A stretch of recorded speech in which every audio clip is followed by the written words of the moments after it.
తర్వాత ఏమైనా technical course చేశారా, ఇంజనీరింగ్ అట్లా, మెడిసిన్, ఇంజనీరింగ్, లా.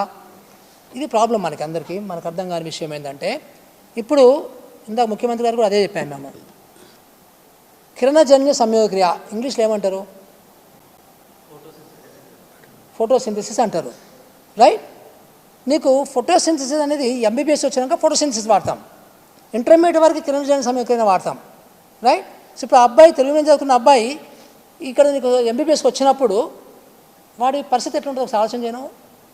అట్లాంటి ఒక వాడు చెప్పిన ఎగ్జాంపుల్ చెప్పిన, అలాంటి కొన్ని వేల వర్డ్స్ ఉంటాయి. సో ఇష్యూ ఏంటంటే, ఒకవేళ ఇప్పుడు ఫ్రాన్స్ లాగా, స్వీడన్ లాగా, జర్మనీ లాగా, చైనా లాగా, జపాన్ లాగా మన యొక్క టోటల్ ఎడ్యుకేషన్ సిస్టము వేరే భాషల మీద డిపెండ్ కాకుండా వాళ్ళ భాషలోనే, మాతృభాషలోనే, వాళ్ళు ఏరోప్లేన్ కూడా వాళ్ళ మాతృభాషలోనే డిజైన్ చేస్తారు, వాళ్ళ కంప్యూటర్ ప్రోగ్రామింగ్ కూడా మాతృభాషలోనే డిజైన్ చేస్తారు, వాళ్ళ మెడిసిన్, ఎంబీబీఎస్లు, ఎంఎస్లు, పీజీలు, సూపర్ పీజీలు అన్నీ కూడా వాళ్ళ భాషలోనే వాళ్ళు చేసుకుంటారు. కాబట్టి వాళ్ళకి ఇంగ్లీష్ ఈజ్ ఇర్రెలవెంట్.